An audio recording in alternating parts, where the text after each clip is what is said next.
It's good to see everyone here. Most of us are social distancing, and you just kind of fell into that one, didn't you?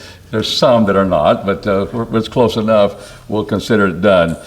But it's good to have everyone here. I'm glad that you're well enough to be here and to study, again, the Word of God. We're in the Old Testament. We're in prophets that are called minor, not because they're not important, it's because they're short. And we've been looking at two prophecies, or we're looking at the second one, Nahum. We have 3 chapters. How many chapters we have in Habakkuk? Which we're starting this morning to study. It's 3 chapters. So they're short. They have a purpose, and we're trying to discover the purpose, and it's just some rich understanding of God, not necessarily putting him into the New Covenant and the New Testament law that we have, but showing his character, showing what he does in time, and the fact that he is the God of the world, and yet the God of the world is considered the devil in the Bible, but he rules. And what we're seeing that unfold in the book of Nahum and the book of Habakkuk. When we look at this idea of the minor prophets, one of the things we're seeing in the minor prophets is that the historical enemies of God, that there are enemies of God such as the Edomites, the Assyrians. The Assyrians took up the southern kingdom or the northern kingdom into captivity in 722. It's the northern kingdom, wasn't it? But who took the southern kingdom? The Babylonians, which Habakkuk will describe as the Chaldeans. And we see that here are those 3 enemies, and yet the minor prophets says God is dooming them. It's not men are doing that. God's judgment has come upon the Edomites. That's the book of Obadiah.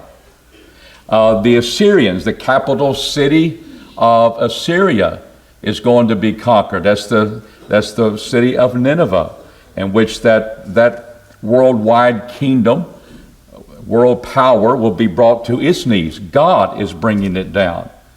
And that's the point we see from these minor prophets, and we're going to see the same thing with Habakkuk as well.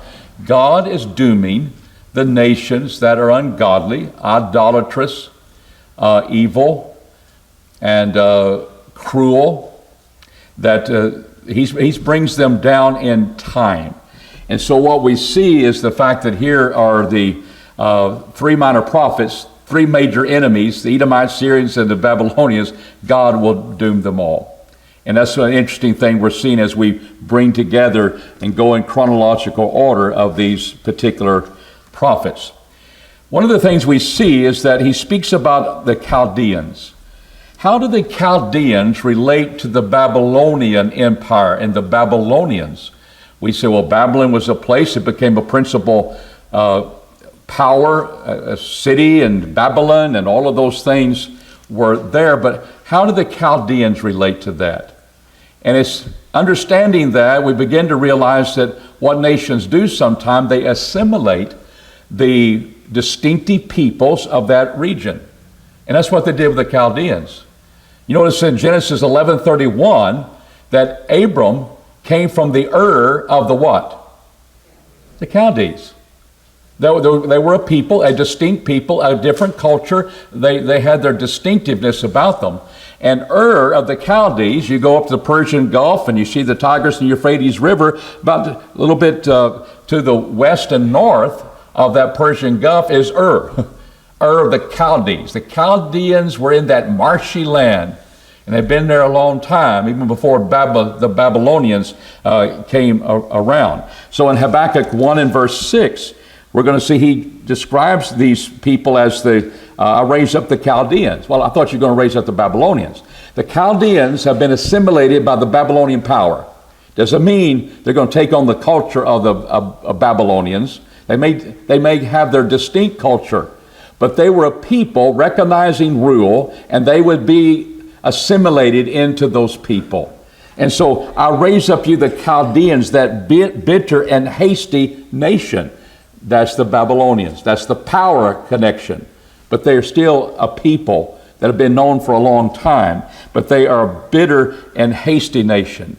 They're bitter, It's painful to come into their purview, and they're hasty. They make moves, and they do it quickly. They conquer you quickly. That bitter and hasty nation, that's something you don't want coming on you.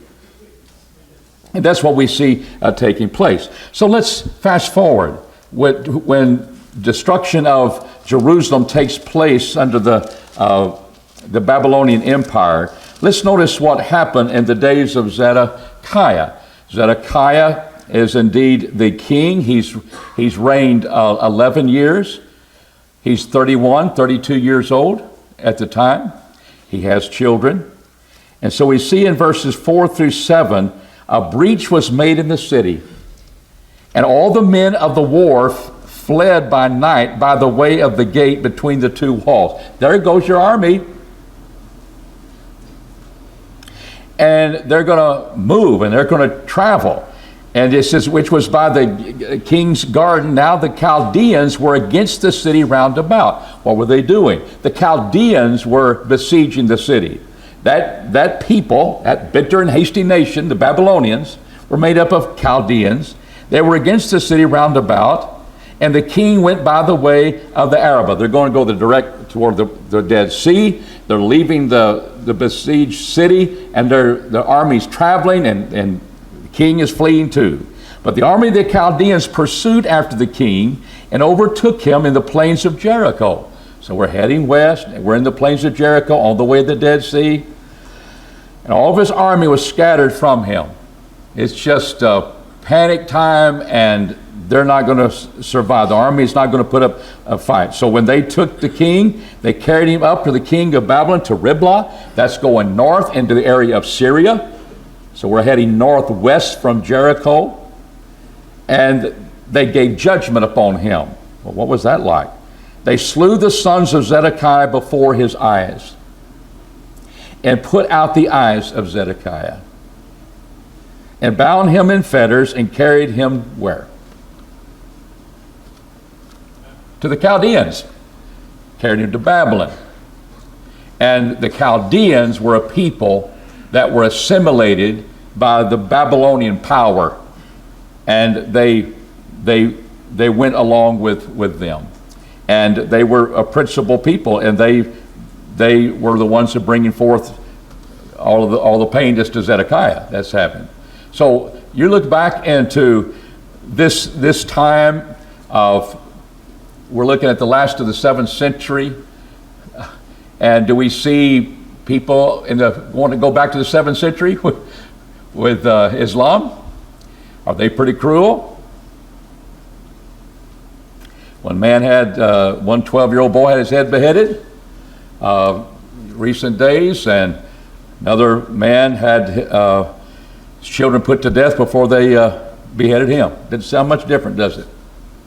Cruel, powerful. They use their power with cruelty, and that we see that's the nature of man. When they get the power, that's what happens. When the people had turned away from God in the very beginning, there was a flood, but there was violence in all the earth. Why? Because I got the power to override you. I'll get what I want from you, and if you get in my way, we'll just murder you. We'll kill you. Because I've got the power to do it. Not moral right, but there again, who sets up the morals when you turn away from God? You do. You do. And that's the way man does. That's the corruption that we see. So we see here that the Chaldeans are part of that Babylonian Empire, and that's why we'll see the Chaldeans, the Babylonians interchange. The author Habakkuk, he calls himself twice here the prophet. He was a priest. He was married. No, that's Ezekiel. Habakkuk was a priest, and he was one that would be recognizing the holiness of God's people. And that's one of the things we see that's important to Habakkuk at the very beginning. But he is indeed the prophet. It's the burden which the Habakkuk the prophet did see. So he sees the vision, he sees what's going to happen, and he writes it in words, not in pictures, but in words. But he's very colorful in his language when he writes the song in chapter 3. But in chapter 3 and verse 1, you'll find Habakkuk is the prophet, and he sets this prayer to music. And we'll talk about that when we get there. Habakkuk means to embrace. Now, I'm sure you've read these 3 chapters of Habakkuk. Hopefully you've read it over and over again. Do you get the idea of embracing? And you begin to ask the question, well, who is embracing whom? And you might say, well, Habakkuk is writing these things that they need to know. He's embracing his people that he's around. But the first 2 chapters, he doesn't even talk to the people. He doesn't write about talking to the people.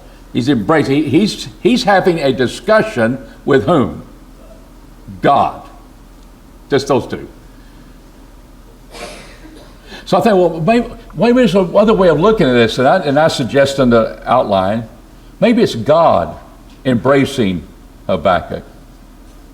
Habakkuk is perplexed. Habakkuk wants to know answers, and when he gets the answer, he didn't like the answer. So he's perplexed again. And he speaks out against a God. How does God handle him? It's as if he's embracing him and telling him, but the righteous shall live by faith.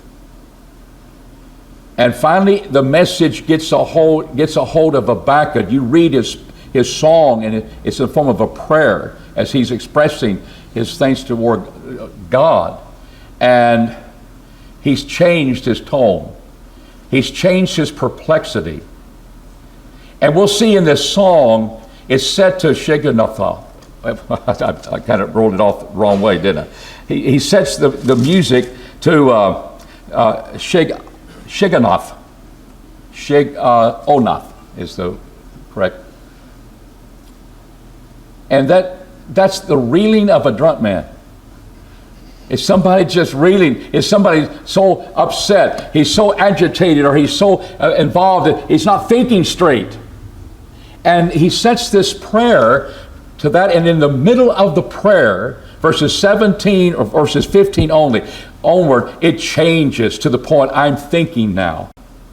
I have been reeling, and I don't understand, and all of those things, but I am thinking now, and now I've got a hold of what you're talking about, God. And at the end, he's able to handle what's getting ready to happen to his people. A beautiful ending.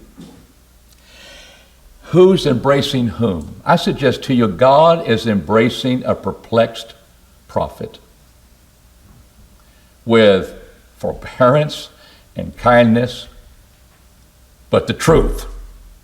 He gives him the truth. And he said, the righteous will live by your faith. Trust me. I've taken care of your questions. You don't like it. But he begins to say at the end, though the fig tree doesn't flourish, though the labor of the olive trees shall fail, the flock shall be cut off, there'll be no herd in the stalls, yet will I do what? You want to rejoice in that? They've taken away your crops, they've taken away your animals. There's no fruit, and you rejoice? Yeah. When you grasp, the righteous shall live by faith. We'll go through the disciplinary things because he rejoices in God.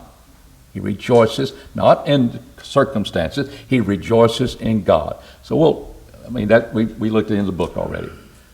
But that's the point about embracing. I think God embraces a questioning prophet who's doing God's bidding, and to Habakkuk's credit, he's pliable to accept the word of God instead of fight against it. And there's the embracing that God does. And God does that with Job, though he's pretty direct with Job and puts Job on the spot. But is he not long-suffering with all of us? And we can have questions. We can be perplexed. And I hope Habakkuk says, I can go talk to God about that.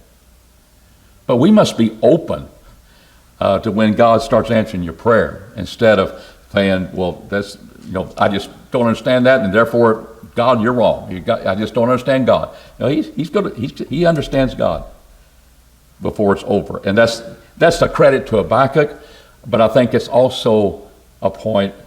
I've got this prophet, and God is showing how he can bring Habakkuk along, and he embraces him to carry him along that journey. I mean, that'd be a great story. But I suggest it's kind of hard to say, embrace? Who is he embracing? Chaldeans? That bitter and hasty nation? Does he embrace the people? He doesn't talk to them for 2 chapters. He has a song that at the end, it concerns them. And that may be the idea, I've got a message, and this is the other side, I've got a message that we'll get through this together, and I embrace you and comfort you. So in turn, he can embrace his people in that way. And but embrace doesn't mean standoffish. It's bringing them close, and I think it's close to understanding, where you can have everything taken away from you, and you can still rejoice in the Lord. And that's what and he said, well, that's Old Testament. Well, you read Hebrews 10, and you read people that had their possessions taken away, and yet they rejoice because they have an abiding treasure in heaven. That's what we look forward to. You can take all my possessions, you can take my life, but I will rejoice in the Lord. That's where we've got to get in our faith. And when we realize God's in control, and today is my day to die. Today is my day to lose my possessions. Today is my day when governments take over and that sort of thing. We'll be in the crossfire and all those things. I'll still rejoice in the Lord. That is a great place to be. It is the only way to live in an uncertain world full of evil people. And headstrong people. And people that just want to go about doing their ways instead of God's. Any thoughts about embrace? That's what his name means. The day of the book, we can pick it between 612, because here is Babylon now coming on with power, because in 612 Assyria was defeated by the Babylonians and Medes. And who's going to take care of the Babylonians? You ever heard of the Medo-Persian Empire? What's the Medo part? There's your Medes. They take care of 2 world powers, as they're connected with the Persian, take care of Babylon, and they're connected with Babylon, taking care of Assyria. And that's who is going to come in and take to Jerusalem as well. So, they're our friends. Well, they're going to conquer you later on down the road. Men work with power, and they go along with those things. So 612, that has already taken place, because Babylonia, the Chaldeans are on the move, that bitter and hasty nation. But we know that the first of the deportations of Jerusalem and its leaders into Babylonian captivity was 606 BC. This is when Ezekiel and Daniel and those men would go into a Babylonian captivity, where they spend their time there. And we're observing, well, that hadn't happened place, because you'll notice, and I'll put here in your outline, you'll notice in Habakkuk 3 and verse 16, I heard and my body trembled, my lips quivered at the voice, rottenness entered into my bones, and I tremble in my place. That's why you could have it Sheaganath, that type of reeling. And so this is how he felt when he hears the words that what's going to happen to him. Because I must wait quietly. See, this is where he realizes, I must wait quietly. Sober-mindedness, discipline, understanding. Yeah, my emotions are frailed. I don't like what's getting ready to happen. My bones tremble, but I must wait quietly for the day of trouble, for the coming of the people that invadeth us. They haven't gotten there yet. So between 612, 605 BC, shortly before the Babylonians come upon Jerusalem, Habakkuk receives his prophecy, his vision, which will be described as a burden at that particular time. So there's a time frame that we're looking at when probably Habakkuk was written, and that fits well with the background history that we're looking at. There's unique characteristics of the book, and colloquy, the idea of two people talking with one another. That's what you see in chapters 1 and 2. God talking to Habakkuk, Habakkuk talking to God.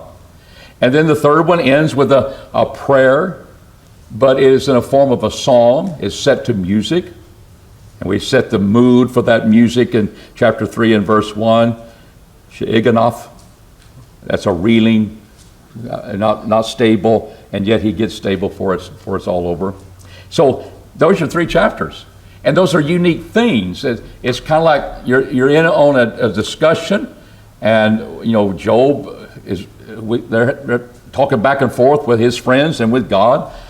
But this is the entire book. 2/3 of it is a colloquy, which is kind of an interesting way of getting across the point.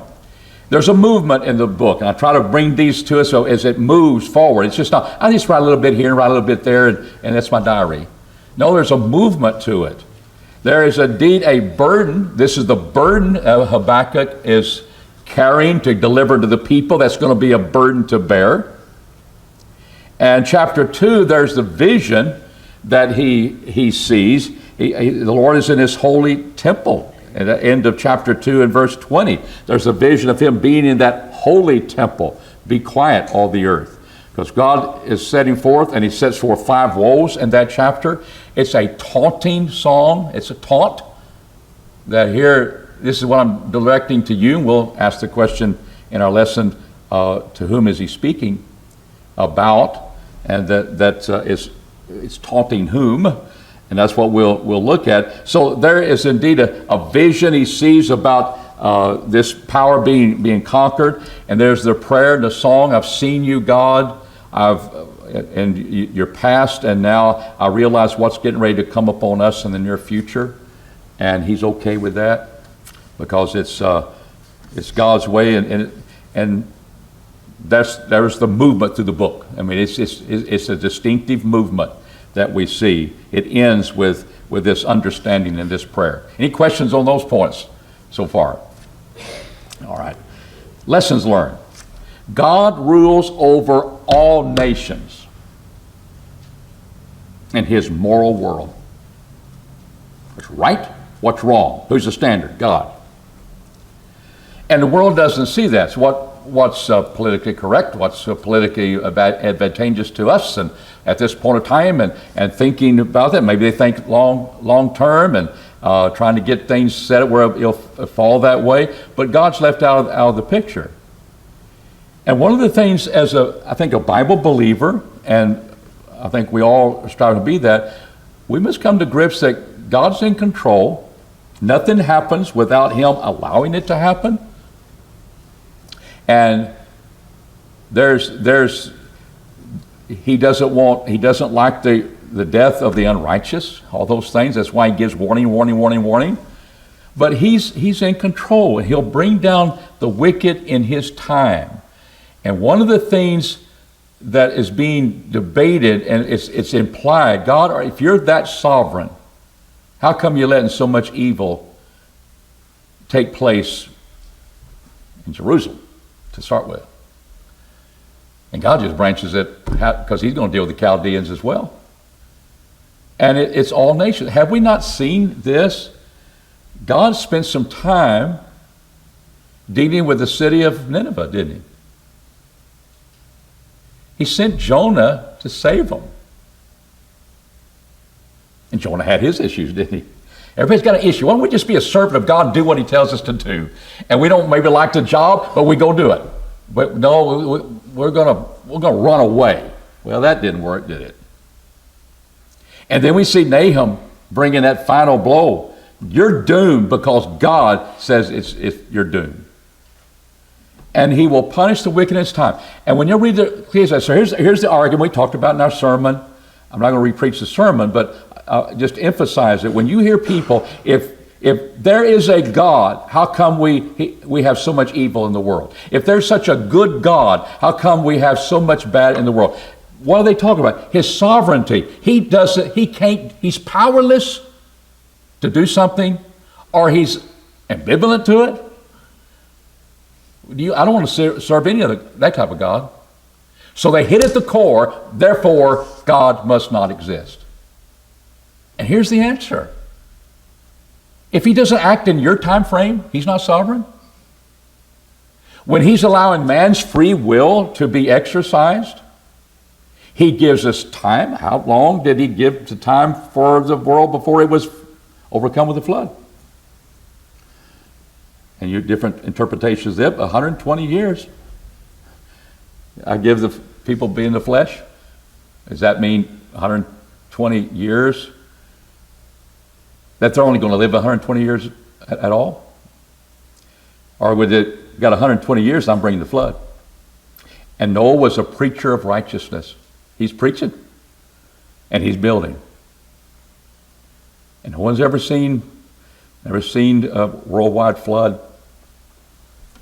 And yet that's what's going to happen. He gives us time to change. He gives Jezebel, as we come to the end of the Bible, he gave Jezebel a time to repent. And that's one of the things that when we realize the truth, that we need to understand, God is long-suffering. This is my day that I've been allowed to have for my salvation. God's patience does wear out. And the Bible makes it very clear that he will judge the wicked and the righteous in his time. There's a time for that to take place. Don't doubt it. And that's my answer to why evil's in the world. And one of the things that God uses, all right, man, you want to go your way, this is where it ends. And before I destroyed you all, you're all killing each other anyway. Violence all over the world. And we see how evil men can be. But God allows that. Maybe that's a backdrop to see how wonderful God can be. And one of the things that you see in times where you've been through 9/11, we've all been through that this weekend. And what comes out is that hatred and all that, love. Well, who is love? God. It didn't say love is God. That's where the world will. Love is God. Which is love. God is love. That's different. God is love. And he shows us the character of that. He says, you are of value to me enough to send my son to die for your sins. Love is valuing something, and we value God more than anything else. But the day is coming, and when men are cast into the lake of fire, when men have to bend their knee and acknowledge who God's son is, when all of those things take place, I wonder if there's a question of, I don't think you're so sovereign. What do you say? Oh, how could I have been so stupid? It's your choice. But God rules all that. How many times does he have to show? And all of these prophets, they'll talk about specific prophecies that will deal with the nations, that will be on the scene, and how they'll be conquered, and how, and indeed, we look at time, and indeed that happened. And we look at nations that we see unfold in the Bible. So we've got the Assyrians, we've got the Babylonians. They took the northern kingdom, the southern kingdom. Who's the power? Who's the world power in the time of Christians and their persecution? Nero was ruler of what nation? Are they a powerhouse now? They once were. And there's still a people living there. And all those things, they've got a government. But it's not like the Roman Empire and the fear in the Roman army and all those things that would conquer people. That's what was happening in the days of Christianity. But God took down his people. He destroyed the temple in Jerusalem, and it hadn't been rebuilt yet, by the way. But all the history is there. He defamed Rome, brought it to its knees. And those are heathen nations, not God's people, but heathen nations that are connected with them. And God has been telling us through history, I am a God of all nations. And what do we read in our Bible? Babylon, Nebuchadnezzar, what did he end up doing? Eating grass like a bird, like an ox. Can you imagine a king? That's not very dignified.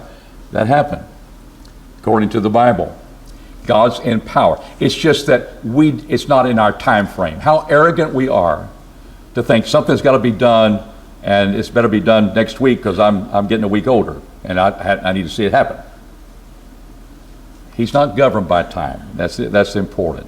Second, a lesson learned. Evil is self-destructive. Evil doesn't affect God. It's not going to destroy God.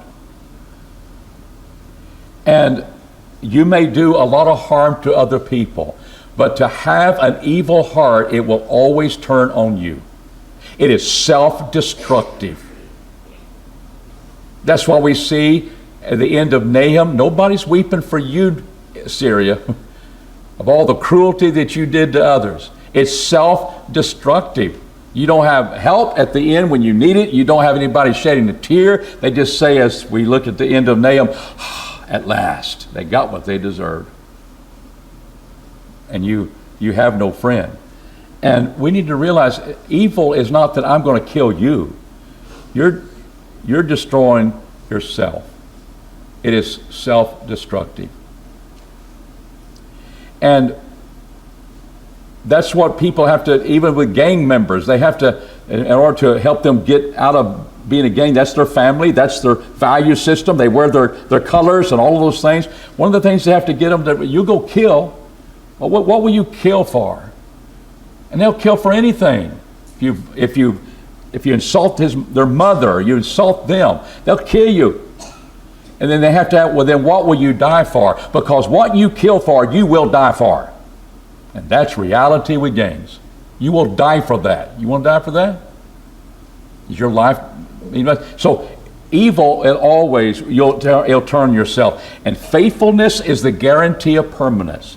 The righteous shall live by their faith. Oh, it doesn't mean that they will survive physical destruction to Jerusalem in 586 BC and you won't die and you won't starve. All of that punishment's coming. He says, so be it. The flock shall be out of the fold, and the herd not in the stalls. I'll still rejoice in Jehovah. But you will live, and you'll live in eternity. You will survive what life is, and maybe you're part of the ones that are going to not survive, and you will go to the grave. We're all going to die, but you may die in this disciplinary action. But you will live by your faith. I will live to face that possibility. I will live if I get through that possibility it's going to happen. I will continue to live, and I will live in eternity because that's permanent. Evil is self-destructive. Faithfulness, having faith in God and being faithful to God is what is the guarantee of permanence because you put your trust in God who lives forevermore. And what suffering is disciplinary. Not that you did evil, but it's a testing. It is disciplining you to get stronger.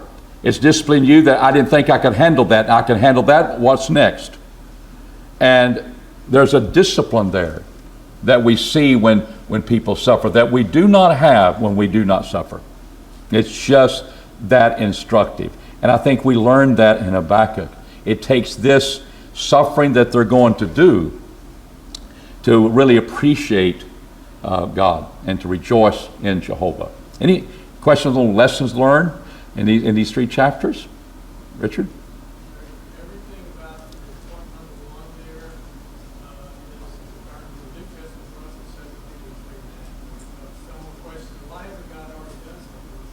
God's not that he's promised us something that is long suffering towards us, not willing that any should perish, but that all should come to repentance. He shows us love and patience in warning us and giving us the opportunity before he does and will certainly take action. That's right. And you talk about our country. We've had Pearl Harbor. Are we invincible? Can we be struck? Can we be hurt? And you think about, we're lucky we're fortunate to survive Pearl Harbor without losing. Mistakes made on the other side and allowed us to get stronger and so forth. What happened in 9/11? It struck to our core, didn't it? They could bring down our World Trade Centers, our big buildings, and it sent a message that indeed is this God saying we're not so invincible? What comes when all of a sudden you get a sudden illness and you've been healthy all your life? Is it trying to tell you that you're not invincible? Yeah, I'm going to learn that lesson. I'm going to realize I'm not, and we're not invincible as a nation. And hopefully, so what is permanent? It's God, and we in turn to God. We've had an opportunity anyway, haven't we? Usually when those things happen, what happened during World War II, a lot of people obeyed the gospel. Churches were flourishing with baptisms, and people were coming out of war, and all those situations where they were turning to God. And those things have a way of affecting. But that's time, and we're getting older, and we're going to leave this earth, and it ain't all be summed up yet. It may not be. But God will take care of that. And while we live, we need to keep trusting that. Okay. We got just a few minutes and we'll get started. Why is Habakkuk's prophecy a burden? I didn't ask you who it's on, but you're going to have to deal with that. But a burden which Habakkuk the prophet did see. So let's try to investigate. Is it a burden upon Habakkuk? The way he hears that vision, it could be. But what is the message about? What nation is going to be conquered? I mean, you've got Jerusalem's going to be conquered, but the nation that conquers them, Babylon, it will be conquered before the book ends. I mean, that's the prophecy. And what it is, it's a heavy burden to bear, Babylon. We just read the book of Nahum. Nahum starts this way. It's a burden. A burden, who is it heavy on? Nineveh. So it is a message that indeed the prophet bears to deliver, and this is what he sees for the nations of the Babylonians, and what he sees for his own people. Yes, a burden to bear, and yet to say that doesn't give him joy. He's perplexed to write these things down, and he's having discussion with God. But the burden, who's going to suffer that pain eventually, and what it's directed at, the whole second chapter, we'll be looking at woe to that city that's bloody, what builds the things on iniquity, and all those things, has idols. Well, that could have been Jerusalem, but it could be the Chaldeans as well. And it could be any nation. But in this context here, it's probably the Chaldeans, because they're full of pride. And God taunts them. He taunts the proud. He may embrace the perplexed, but he taunts the proud. And we see that in the second chapter. So it's a burden, it's a weight that it's not easy to bear. And that's what we see from the outset. What did Habakkuk see among God's own people? Now he sees this, and so he asks the question, "O Jehovah, how long?" See, put him in a time period. How long? Well, will you allow me shall I cry? And so what did he see? Describe the character. Describe the atmosphere in Jerusalem and among God's people. They're wicked, that's true. I cry unto you, I cry unto thee of violence. And how long will they hear? I cry unto you of violence, and thou wilt not save. Innocent people are dying because of violence. And again, when you're your own God, and you've got all the power, and you've got the resources, and you've got the opportunity, you can destroy your enemies, and you will go after them, and you will destroy them. No, there's no mercy, because you're in control, in power, and it's evil. So there's violence, but wickedness is some of what dost thou, you show me, what you show me, God, what you allow me to see here is iniquity. I'm going against the Word of God, or the law, and look upon perverseness. You just keep seeing people out of the character of the Bible, of the law that they were under. Therefore, he says, therefore, the law is slacked, and justice does never go forth. And there's a point you make. For the wicked doth compass about the righteous. Therefore justice goeth forth perverted. Now I know what the perversion is. I know it comes back to the law of God. It's perverted. People are out of step with that. And they compass the poor, and with violence they take from them that which is rightfully belongs to even the poor. And that's justice doesn't go forth. These are the people of God. They got a temple there in Jerusalem. They have a priesthood. And all has failed because they've turned their hearts away from God. So he sees that. And so there he is. This is how he's coming in with his dealing with God, as God has given him a prophecy. And verse 5 said, behold ye among the nations, and look and wonder marvelously. So, behold ye among the nations. Does God want to be known among the nations?